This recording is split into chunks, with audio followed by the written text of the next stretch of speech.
జై శ్రీమన్నారాయణ. ఇప్పుడు మనం వీధి పోట్ల గురించి తెలుసుకోబోతున్నాం. ఒక ఇంటికి నిలువుగా ఒక వీధి వచ్చిన పక్షంలో దానిని వీధి పోటు అని పిలుస్తారు. ఆ వీధి పోట్ల గురించి తెలుసుకునేటువంటి ప్రయత్నం చేద్దాం. వాస్తు అనేటువంటిది కులమతాలకు అతీతమైంది. ఈ కులం, ఈ మతం, ఈ వర్గం, ఈ ప్రాంతం, స్త్రీ పురుష విచక్షణ లేకుండా,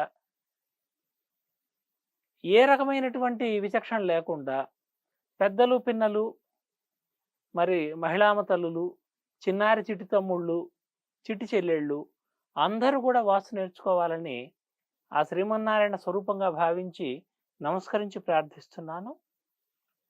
ఈ వీధి పోట్లల్లో 12 రకాల వీధి పోట్లు ఉంటాయి.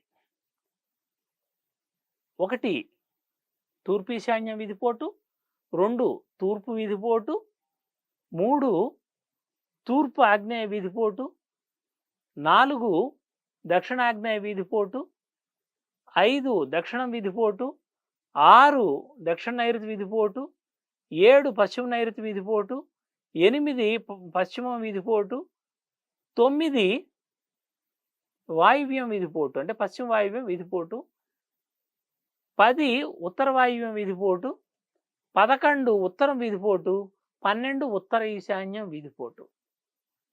అందరూ కూడా శ్రద్ధగా టేబుల్ వైపుకి ఒక్కసారి చూసి మీ నోట్సుల్లో రాసుకునే ప్రయత్నం చేయండి. అట్లాగే నోట్స్ రాసుకొని మరి అర్థం చేసుకునే ప్రయత్నం చేయండి.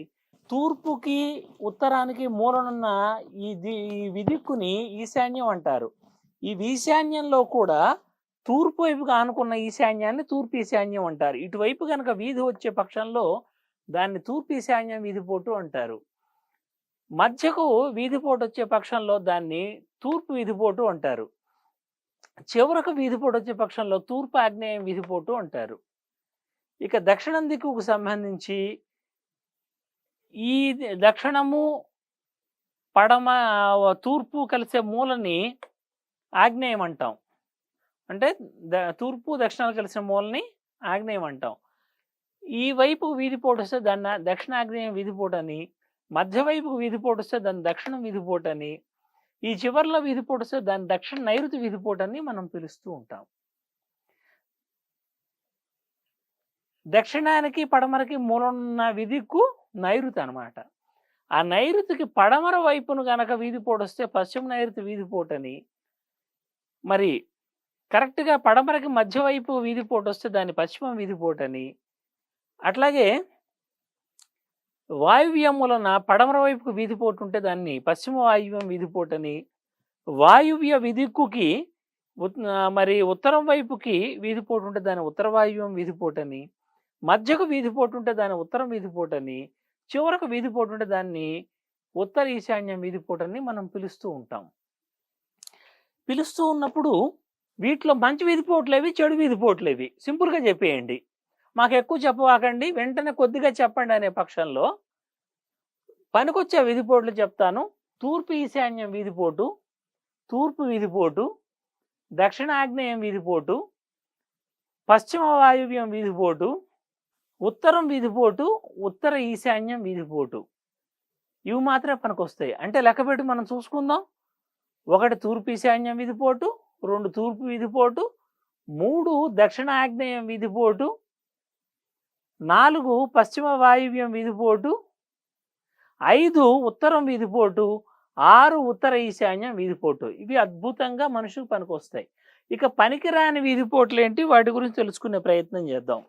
పనికిరాని వీధిపోట్లు ఏమిటి అంటే తూర్పు ఆగ్నేయం వీధిపోటు, దక్షిణం వీధిపోటు, దక్షిణ నైరుతి వీధిపోటు, పశ్చిమ నైరుతి వీధిపోటు, పశ్చిమం వీధిపోటు, ఉత్తర వాయువ్యం వీధిపోటు.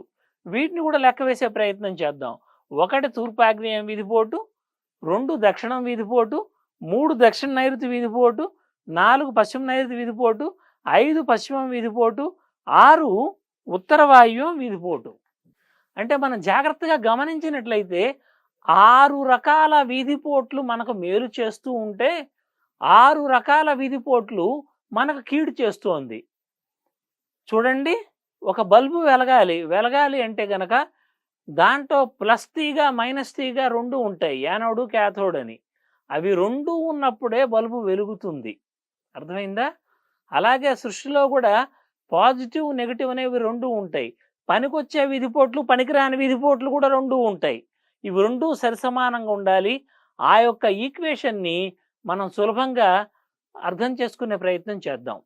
చూడండి, ఇది ప్లస్ ప్లస్ ప్లస్ ఏదైతే ఉందో తూర్పు ఈశాన్యం, తూర్పు దక్షిణాగ్నేయం, పశ్చిమ వాయువ్యం, ఈ ఉత్తర వాయువ్యం, ఉత్తరం ఉత్తర ఈశాన్యం, ఈ వీధిపోట్లన్నీ కూడా అనుకూలించే వీధిపోట్లు. ఏ వీధిపోట్లకైతే మైనస్ ఉందో తూర్పు ఆగ్నేయం, దక్షిణం దక్షిణ నైరుతి, పశ్చిమం అలాగే పశ్చిమ నైరుతి, తర్వాత ఉత్తర వాయువ్యం, ఈ 6 కూడా నెగటివ్ చేసేటువంటి వీధిపోట్లు. అంటే ఎవరికైనా సరే ఇవి అనుకూలించవు. గుర్తుపెట్టుకున్నాం కదా, ఇందాక పనికొచ్చేవి పనికిరాని వీధిపోట్లు ఏవో మనం చెప్పుకున్నాం.